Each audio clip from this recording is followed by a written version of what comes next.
बिस्मिल्लाहिर्रहमानिर्रहीम बिस्मिल्लाहिर्रहमानिर्रहीम अस्सलाम वालेकुम वरहमतुल्लाहि वबरकातुहू।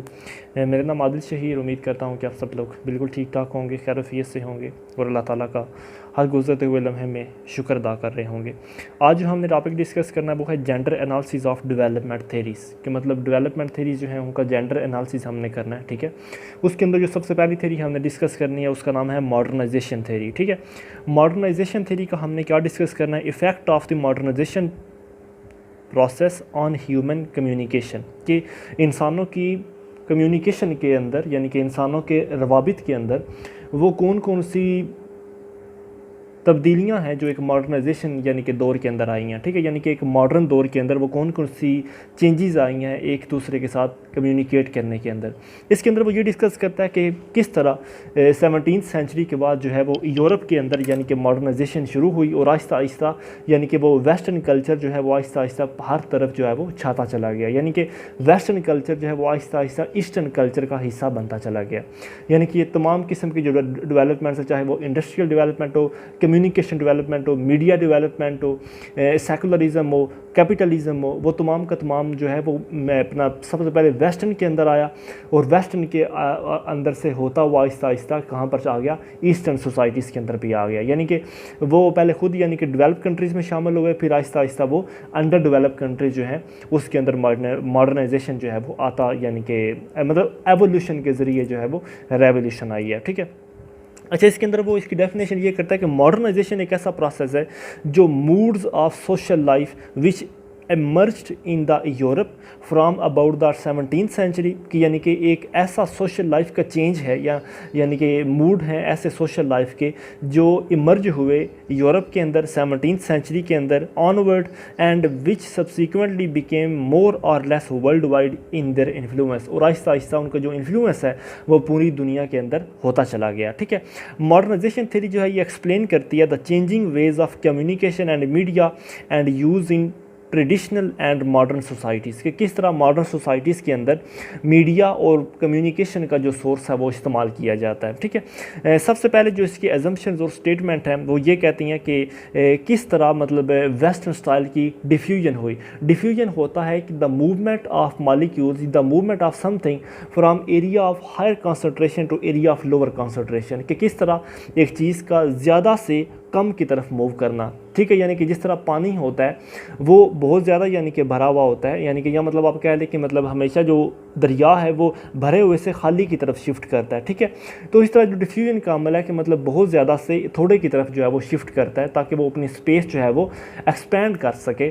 तो मतलब इस तरह उसने कहा कि किस तरह वेस्टर्न कल्चर की डिफ्यूजन हुई। उसने कहा कि इसका जो पहला फेज़ है वो शुरू होता है 1950 से 60 तक, दूसरा जो फेज़ है वो होता है 1970 से 80 तक, और जो तीसरा फेज़ है वो 1990 से ऑनवर्ड है। ठीक है, 1950 से 60 जो है वो इसका प्रमोशन फेज़ है। ठीक है, यानी कि किस तरह ये आगे ऊपर ऊपर जो है ये प्रमोट हुआ।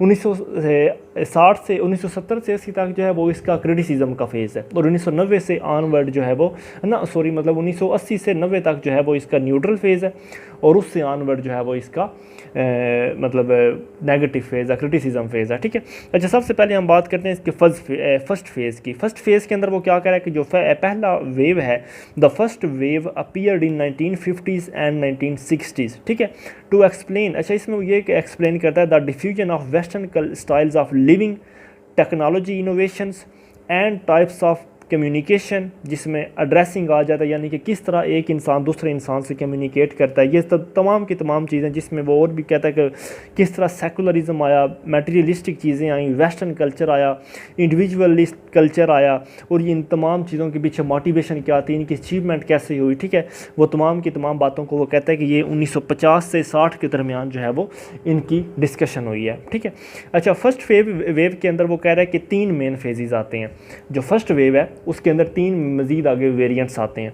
सबसे पहला जो वेरिएंट है उसका नाम है इकोनॉमिक डेवलपमेंट, यानी कि मॉडर्नाइजेशन के जो पहला फेज़ है फर्स्ट वेव 1950 से 60 के दरमियान, उसका जो पहला यानी कि एजम्पशन आती है या उसका जो पहला हिस्सा आता है उसका नाम है इकोनॉमिक डेवलपमेंट। इकोनॉमिक डेवलपमेंट के अंदर वो ये कह रहा है कि mess media promote the global diffusion of many technical and social innovations. उसने कहा कि जो मैस मीडिया ग्रो किया वेस्टर्न कल्चर के अंदर, उसने क्या किया कि उसने एक ग्लोबल डिफ्यूजन क्रिएट कर दी, जिसके ग्लोबल डिफ्यूजन के तहत बहुत सारी टेक्निकल और सोशल इनोवेशन जो है वो पूरी वेस्टर्न मतलब ईस्टर्न कल्चर के अंदर वो फैलती चली गई। पहला है इकोनॉमिक डेवलपमेंट, दूसरा है literacy and cultural development. Literacy and cultural development में वो ये कहता है कि किस तरह मैस मीडिया जो है उसने यानी कि लिटरेसी को यानी कि सबक सिखाया and other essential skills and techniques they encourage a state of mind favourable to modernity. मतलब वो इसमें ये कह रहा है कि किस तरह मतलब एक लिटरेचर के ज़रिए जो मॉडर्नाइजेशन है वो इंसानों के जहनों के ऊपर हावी किया गया कि ये चीज़ें ज़रूरी हैं,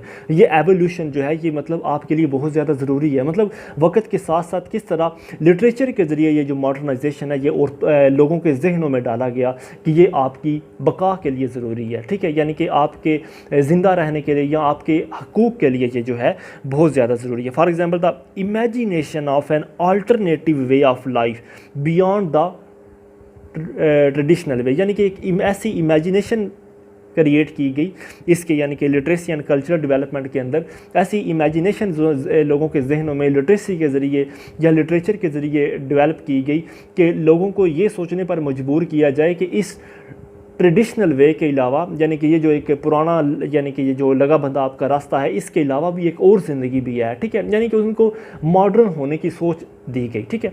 अच्छा, तीसरे स्टेप के अंदर उसने कहा कि नेशनल आइडेंटिटी एंड डेवलपमेंट। इसमें उसने कहा कि जो मैस मीडिया है, मैस मीडिया के ज़रिए बहुत ज़्यादा मतलब ना फिर लोगों को उनकी नेशनल आइडेंटिटी लेने के ऊपर फ़रोग दिया गया कि मतलब आप एक अलग कौमियत हैं, आपकी एक शनाख्त है, आपकी एक आइडियालॉजी है, आपके मुल्क के अंदर मतलब ऐसी सोसाइटीज़ डेवलप करने की फिर कोशिश की गई है कि आपको डेमोक्रेसी की ज़रूरत है, आपको इलेक्शन की ज़रूरत है, आपको मतलब अपना हक लेने की right of freedom, right of speech, right of listening, right of speaking, right of expressing your feelings, ठीक है, इन तमाम चीज़ों के आपको राइट्स आपको हासिल हैं, ठीक है। ये 3 फेजेस के अंदर जो है वो फर्स्ट वेव जो है वो डिस्क्राइब की गई। पहला फेज़ इकोनॉमिक डेवलपमेंट, ठीक है, जिसमें टेक्नोलॉजी और सोशल इनोवेशन जो है वो उसका डिफ्यूज़ हुआ।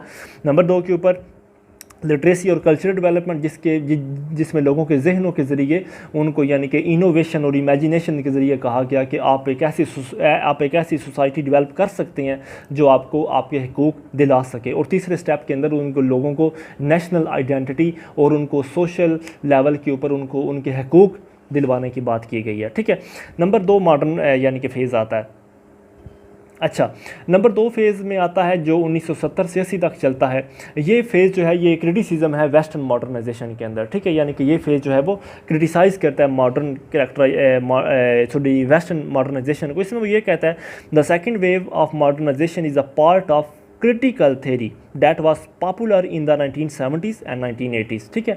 1970 और 80 की दहाई में ये बहुत ज़्यादा पॉपुलर हो गई कि वेस्टर्न कल्चर को क्रिटिसाइज़ किया जाए, ठीक है, यानी कि ये अपने आप को डोमिनेट करने के लिए या प्रो वेस्टर्न कल्चर लाने के लिए दूसरे मुल्कों के ऊपर ये अपना धाबा बोल रहा है, यानी कि किस तरह एक प्रो वेस्टर्न कल्चर लाया जाए ताकि लोगों के जहनों के अंदर वेस्टर्न कल्चर की इज़्ज़त, फ़ोकियत और उनको सुपीरियरिटी जो है वो मिल सके, ठीक है। इस चीज़ को क्रिटिसाइज़ किया गया। It does not support but criticise the influence of western modernisation. ये जो सेकेंड वेव है इसने मॉडर्नाइजेशन को ना तो सपोर्ट किया बल्कि उल्टा उसको क्रिटिसाइज़ किया। This is held to be the case of western culture and economic imperialism और डोमिनेंस। इसको इसलिए क्रिटिसाइज़ किया गया क्योंकि वेस्टर्न कल्चर का ये जहन बन रहा था कि वो किस तरह ईस्टर्न कल्चर के ऊपर डोमिनेट कर सके और उनको अपनी इंपीरियलिज्म या इकोनॉमिक इंपीरियलिज्म जो है वो उनके ऊपर लागू कर सके, ठीक है, ये इसलिए इसको क्रिटिसाइज़ किया गया।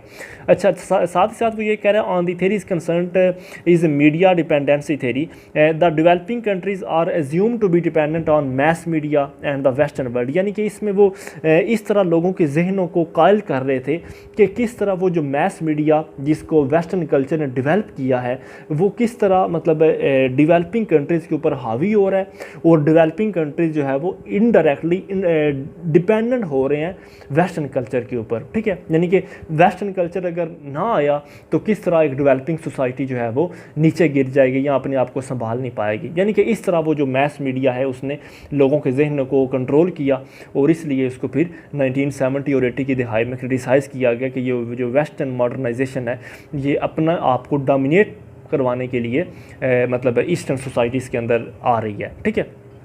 अगला जो है थर्ड फेज़ वो है न्यूट्रल फेज़। ठीक है, न्यूट्रल फेज़ जो शुरू होता है ये मतलब 1990 की दिहाई में, इसको हम लेट फेज़ भी कहते हैं या पोस्ट मॉडर्निटी भी कहते हैं, यानी कि मॉडर्निज़म आ गया, अब उसके बाद का जो फेज़ है ये मतलब इसको हम थर्ड फेज़ कहते हैं। थर्ड फेज़ जो है ये न्यूट्रल फेज़ है, ये ना तो मतलब वेस्टर्न मॉडर्नाइजेशन के हक़ में बोलता है और ना ही ये वेस्टर्न मॉडर्नाइजेशन के ख़िलाफ़ बात करता है।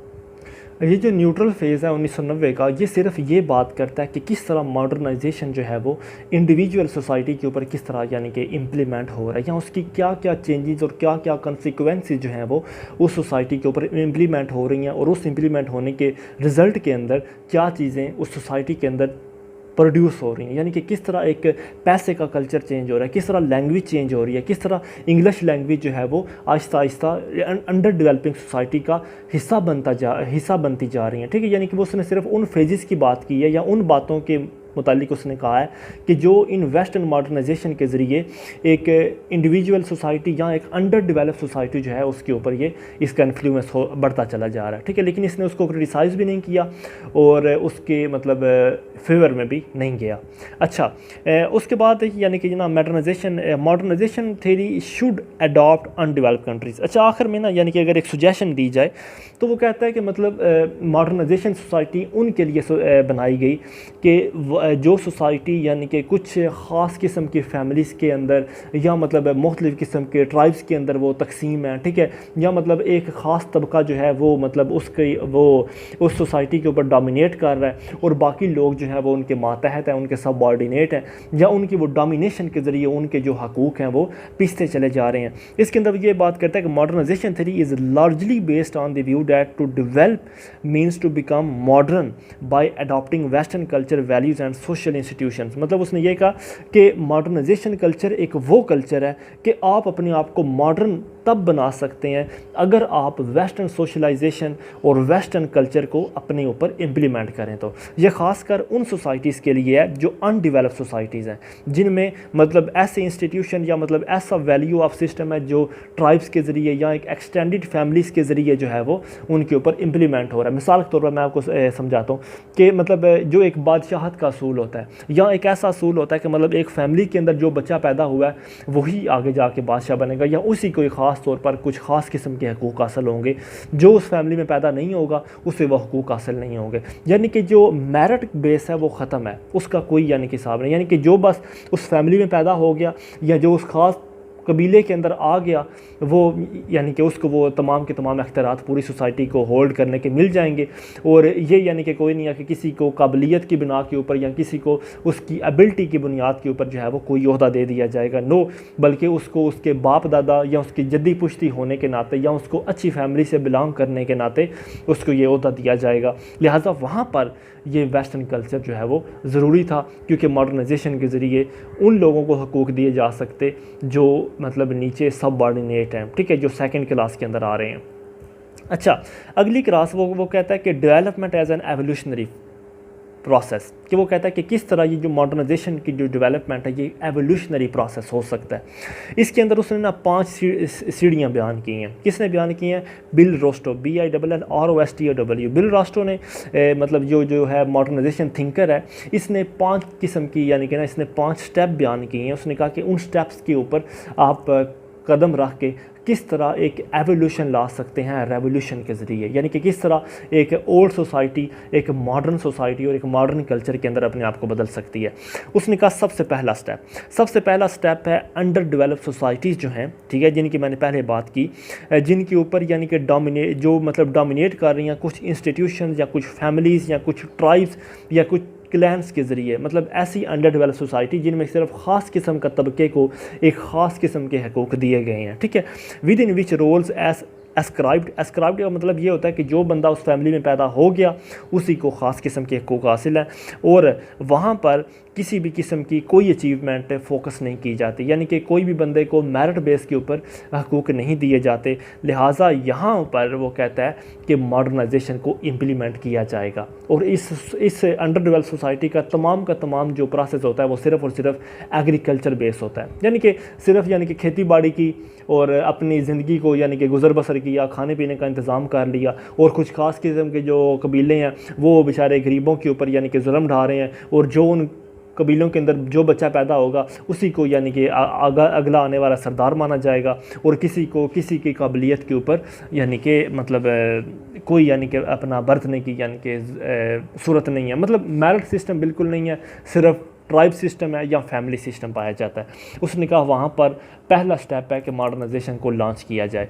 अच्छा, फिर उसने कहा दूसरे स्टेप के अंदर वो कहता है प्री कंडीशन, मतलब इनिशियल फेज़ कौन सा है जब आप वेस्टर्न कल्चर को इंट्रोड्यूस करवाते हैं। उसने कहा वेस्टर्न कल्चर को इंट्रोड्यूस करवाने के लिए सबसे पहला स्टेप आपको western technology, western society, western capital system, ये आपको उस मुल्क के अंदर या उस सोसाइटी के अंदर लाना पड़ेगा। ठीक है, मिसाल के तौर पर उसने कहा कि आप ऐसा करें, आप वेस्टर्न कल्चर से जाकर कहें कि आप अपनी कुछ वेस्टर्न कंपनीज़ जो हैं वो हमारे कल्चर के अंदर जाके लगाएं, ताकि हमारे लोगों को रोज़गार मिल सके, हमारे लोगों को आपके कल्चर का यानी कि इल्म हो सके, और आहिस्ता आहिस्ता हम भी आपकी तरह मॉडर्न सोसाइटी बन सकें। ठीक है, ये हो गया पहला फेज़ हो गया। ठीक है, यानी कि कैपिटल इन्वेस्टमेंट आपको लानी पड़ेगी, आपको टेक्नोलॉजी लानी पड़ेगी, आपको वेस्टर्न कंपनीज़ को लाना पड़ेगा, आपको फॉरेन इन्वेस्टमेंट एड यानी कि या फॉरेन डायरेक्ट इन्वेस्टमेंट आपको अपने कल्चर के अंदर लानी पड़ेगी। ये सबसे पहला स्टेप है जिसका नाम है प्री कंडीशन। दूसरी है take off stage. Take off stage से क्या मुराद है, यानी कि जहाज़ अब बिल्कुल रेडी है। ठीक है, यानी कि मॉडर्नाइजेशन जो है वो बिल्कुल यानी कि लोग उसमें आ गए हैं, उस जहाज़ के अंदर बैठ गए हैं, अब उस जहाज़ ने टेक ऑफ होना है। वो कहता है कि अब मॉडर्नाइजेशन को टेक ऑफ करने का वक्त है। इसमें उसने कहा कि मतलब उन पुराने ख्यालात को नए लोगों के नए यानी कि उसने कहा कि पुराने कल्चर को अब नए कल्चर के साथ बदला जाएगा। ठीक है, जिसमें वो कह रहा है कि टेक ऑफ स्टेज के अंदर वो कहता है कि ये बहुत इंपॉर्टेंट स्टेज है। ठीक है, इसमें जो ट्रेडिशनल एटीट्यूड है या जो पुराने किस्म के ख्यालात हैं, ठीक है, उनको क्या किया जाएगा, या मतलब मुख्तलिफ़ किस्म के जो सोशल इंस्टीट्यूशन है उनको वेस्टर्न कल्चर के साथ रिप्लेस किया जाएगा। ठीक है, मतलब जो मैं आगे आपको पढ़ के बताता हूँ। मिसाल के तौर पर कहता है कि अचीवमेंट रिप्लेस एस्क्रिप्शन। वो कहता है कि मतलब ये जो पहले रूल बना हुआ है ना कि जो अमीर के घर में पैदा हो गया उसी को बादशाहत का हक मिलेगा, उसने कहा नो, इस चीज़ को ख़त्म करके अचीवमेंट का रोल लाया जाएगा। ठीक है, यानी कि डेमोक्रेसी को फ़रोग दिया जाएगा। ठीक है, लोगों की हुकूमत होगी। नंबर 2 के ऊपर उसने कहा न्यूक्लियर फैमिली आएगी। ठीक है, जो रिप्लेस करेगी यानी कि जो ट्राइब सिस्टम है इसको रिप्लेस करेगी और लोगों को फ़रोग देगी कि आप जियोग्राफिकली एक एरिया से दूसरे एरिया की तरफ मूव कर सकते हैं। ठीक है, ताकि वो जो वेस्टर्न कल्चर की कंपनीज आपके मुल्क के अंदर लॉन्च की गई हैं उनके अंदर जाके लोग काम करें, उनको पता चले कि ये जो कंपनी है ये कैसे काम करती हैं, कैसे ये अपनी प्रोडक्ट क्रिएट करती हैं और कैसे ये हमारी सोसाइटी के अंदर ये प्रोडक्ट जो है वो फ़ायदेमंद हो सकती हैं। ठीक है, यानी कि तमाम के इस फेज़ के अंदर आपने तमाम किस्म की ओल्ड पिक्चर को न्यू पिक्चर के साथ रिप्लेस करना, ये है थर्ड फेज़। ठीक है, नंबर 4 के ऊपर वो जो फेज़ की बात करता है वो है ड्राइव टू मेच्योरिटी स्टेज, कि अब जनाब मेच्योर होने का वक्त आ गया। ठीक है, जहाज़ अब उड़ गया, अब मेच्योर होने का वक्त आ गया। मेच्योर होने में वो क्या कर रहा है, वो कह रहा है कि जब आपके लोगों ने यानी कि जियोग्राफिकली एक जगह से दूसरी जगह मूव किया, ठीक है, उनकी मूवमेंट में उन्होंने यानी कि मुख्तलिफ़ किस्म की वेस्टर्न कंपनियां जो आपके मुल्क में काम कर रही थी उनके अंदर उन्होंने फिर काम करना शुरू किया। अब जो प्रोडक्ट उन्होंने तैयार की है, जो वेस्टर्न सोसाइटीज़ या वो वेस्टर्न कंपनियों ने जो प्रोडक्ट तैयार की है, लें जी अब उसकी एक्सपोर्ट का वक्त आ गया। ठीक है, अब आप अपने कंट्री को इस काबिल बनाएं या इतना मजबूत बनाएं कि इंटरनेशनल लेवल के ऊपर आप ट्रेड करें, आप इंटरनेशनल ट्रेड सिस्टम का हिस्सा बने और अपनी प्रोडक्ट को पूरी दुनिया के सामने लॉन्च करें कि हमारे पास ये है, हमने ये चीज़ बनाई है और हम ये चीज़ आपको बेचना चाहते हैं। ठीक है, ये है ड्राइव टू मैच्योरिटी स्टेज। और नंबर 5 के ऊपर जो सबसे आखिरी और फाइनल स्टेज है वो कहता है कि अब आपका जहाज़ बुलंदी के ऊपर है, अब आपकी सोसाइटी मुकम्मल तौर पर डेवलप हो चुकी है और आपके पास हर किस्म की मॉडर्नाइजेशन आ चुकी है। ठीक है, आप डेवलप कंट्रीज़ में शामिल हो सकते हैं। ठीक है, अब इसमें वो क्या कहता है कि तमाम किस्म की जो मतलब हाई मैस कंजप्शन जो है वो इसमें हो गई है, यानी कि ये वो एज है जिसमें हाई मैस कंजप्शन है, ठीक है, यानी कि मुकम्मल तौर पर आप डेवलप हो चुके हैं। इस स्टेज के अंदर आपकी जो मेजॉरिटी ऑफ सिटीजन्स हैं वो रूरल एरियाज़ की बजाय अर्बन एरियाज़ में रह रहे हैं, ठीक है। आपके बहुत सारे जो मेजॉरिटी सिटीजन्स हैं वो एक कंफर्टेबल और इजी लाइफ जो है वो इंजॉय कर रहे हैं, ठीक है। आपके बहुत सारे जो मतलब मेजॉरिटी ऑफ सिटीज़न हैं वो लाइफ एक्सपेक्टेंसी उनकी बढ़ गई है, उनके पास मतलब हर किस्म की हेल्थ केयर और फ्री एजुकेशन जो है वो उनके ऊपर उनकी असेसी जो है वो हो चुकी है, ठीक है। अब बातें हैं मॉडर्नाइजेशन एंड कल्चर चेंज। अब वो कहता है कि मतलब कुछ ऐसे फैक्टर होते हैं जो इस मॉडर्नाइजेशन को फ़रोग होने नहीं देते, ठीक है। यानी कि कुछ ऐसे एक सोसाइटी के अंदर या एक ऐसा कल्चर होता है किसी मुआशरे के अंदर, वो हो सकता है वो रिलीजन हो, वो हो सकता है कोई एथनिक ग्रुप्स हो, वो कोई लैंग्वेज हो सकती है जो मॉडर्नाइजेशन को फ़रोग नहीं होने देती, ठीक है। इसके अंदर वो ये कह रहा है कि कुछ ट्रेडिशनल रिलीजन, मिसाल के तौर पर इस्लाम और हिंदुज़म जो है ये किसी मॉडर्नाइजेशन को किसी और पर्सपेक्टिव से देखता है, नंबर वन पर्सपेक्टिव, क्योंकि रिलीजन जो होता है ख़ास तौर पर इस्लाम या हिंदुइज़म, ये एक तो एंटी साइंस है और दूसरा एंटी सेकुलर है, ठीक है। नंबर दो के ऊपर ये एक ऑब्स्टिकल है सोशल और जियोग्राफिकल मोबिलिटी के अंदर, ठीक है। यानी कि ये जो मतलब कुछ रिलीजन या मतलब कुछ ऐसे कल्चर वगैरह होते हैं जो लोगों को एक जगह से दूसरी जगह मूव होने के ऊपर पाबंदी लगाए रखते हैं, या मतलब किसी भी किस्म के सोशल चेंज के ऊपर जो है वो पाबंदी लगा के रखते हैं। और नंबर तीन के ऊपर होते हैं रिस्पॉन्सिबल फॉर पॉपुलेशन एक्सप्लोजन, कि वो मतलब अपनी पॉपुलेशन के खुद ही जिम्मेदार बनना चाहते हैं, ठीक है। ये तीन किस्म के स्टेप्स होते हैं जो किसी भी कल्चर के अंदर मॉडर्नाइजेशन को फ़रोग नहीं होने देते, ठीक है। अब बात करते हैं मॉडर्नाइजेशन थ्योरी के ऊपर क्रिटिसिज्म क्या आया, ठीक है। इसके ऊपर चार क्रिटिसिज्म आए हैं मॉडर्नाइजेशन थ्योरी के ऊपर। सबसे पहला इसके ऊपर ना, यानी कि मॉडर्नाइजेशन थ्योरी, वैसे तो इसमें कोई शक नहीं है कि मतलब आज पूरी दुनिया अपने आप को डेवलप करना चाहती है, अपने आप को मॉडर्न करना चाहती है। अगर पाकिस्तान की बात करें तो यहाँ पर भी मॉडर्नाइजेशन कल्चर को फ़रोग दिया जा रहा है बनिस्बत इस्लाम के, ठीक है। और मतलब यानी कि आहिस्ता आहिस्ता जो है पूरी दुनिया के अंदर मॉडर्नाइजेशन जो है उसको ज़्यादा तरकीब दी जा रही है, इसमें कोई शक नहीं। लेकिन इसके अंदर कुछ यानी कि ऐसे फैक्टर हैं जिनको हम क्रिटिसाइज़ कर सकते हैं। सबसे पहला फैक्टर है, वो कहता है कि बाज़ औक़ात क्या होता है कि कुछ ऐसी सोसाइटीज़ जो होती तो ट्रेडिशनल सोसाइटीज़ हैं, यानी कि उनके ख़यालात तो पुराने होते हैं लेकिन वो डेवलप बिल्कुल ऐसे ही कर रही होती हैं जैसे मॉडर्न सोसाइटी डेवलप कर रही होती है, ठीक है। इसकी उसने मिसाल क्या दी है, वो कहता है कि मिसाल के तौर पर जापान की अगर आप देख लें, ठीक है, जापान एक ट्रेडिशनल सोसाइटी है लेकिन वो मॉडर्न कल्चर का मुकाबला कर रही है। इसी तरह वो कहता है कि जो एशियन टाइगर ममालिक हैं, ठीक है, वो बिल्कुल यानी कि बेस अपने रिलीजन पे करते हैं और यानी कि अपने रिलीजन और अपनी यानी कि फैमिली के अलावा किसी और चीज़ को एक्सटेंड नहीं होने देते, लेकिन वो भी मॉडर्न सोसाइटीज़ के शाना बेशाना होकर चल रहे हैं, ठीक है, यानी कि उनके साथ अपने आप को डेवलप करते चले जा रहे हैं, ठीक है। नंबर दो के ऊपर जो क्रिटिसाइज़ किया गया वो कहता है कि western societies itself have social problem also. वो कहता है कि ये जो वेस्टर्न कल्चर है अपने आप को तो बड़ा मॉडर्न कहता है, बहुत ज़्यादा यानी कि हाई लेवल के ऊपर सोशल हकूक़ की बात करता है, लेकिन हकीकतन इसके अंदर भी बहुत ज़्यादा ख़राबी हैं। क्यों? वो कहता है कि क्या करता है ये जो मॉडर्न कल्चर है, ये एक तो कैपिटलिज्म को फ़रोग देता है, ठीक है, और साथ ही साथ ये क्या करता है, मतलब बहुत सारे जो सोशल और इकोनॉमिक राइट्स हैं उनको ये इग्नोर कर जाता है, ठीक है। मिसाल के तौर पर इनके यहाँ बहुत ज़्यादा हाई डाइवोर्स रेट होता है, क्राइम रेट भी होता है, पॉवर्टी भी होती है, सुसाइड बहुत ज़्यादा लोग करते हैं। ये तमाम किस्म के जो फैक्टर वगैरह वगैरह ये वेस्टर्न सोसाइटी या मॉडर्न कल्चर के अंदर भी पाए जाते हैं, ठीक है। नंबर तीन के ऊपर जो क्रिटिसिज्म किया गया वो है कि वेस्टर्न कल्चर जो है वो कैपिटलिज्म को फ़रोग देता है, यानी कि कैपिटलिज्म में कुछ ख़ास किस्म यानी कि बहुत सारी जो दौलत है वो ख़ास किस्म के तबके के पास आ जाती है और वो जो तबका है फिर गरीबों के हकूक़ को एक्सप्लॉइट करता है, उनको यानी कि उनके मतलब उनको सप्रेस करने की कोशिश करता है, ठीक है। और इसमें वो कहता है कि western encouragement elite has created inequalities to wealth and power which have lead to human rights abuse। के मतलब इसमें वो क्या कहता है कि कैपिटलिज्म के अंदर वेल्थ और पावर का अब्यूज़ होता है और बहुत सारे लोगों के फिर जो बेसिक राइट्स होते हैं उनको पमाल किया जाता है। नंबर चार के ऊपर जो इसके ऊपर क्रिटिसाइज़ किया गया वो है कि modernisation just promote on internal conflict, या मतलब modernisation just focus on internal conflict, कि मॉडर्नाइजेशन सिर्फ और सिर्फ अंदरूनी फैक्टर को फोकस करता है, वो किसी भी बैरूनी मामले को तरजीह नहीं देता या किसी भी किस्म के बैरूनी मामले को फोकस नहीं करता, सिर्फ अंदरूनी मामलात की बात करता है। यानी कि उस सोसाइटी के अंदर आप कैसे ग्रो कर सकते हैं ये नहीं बताता कि उस सोसाइटी की बाहर वाली प्रॉब्लम्स को कैसे सॉल्व किया जाए।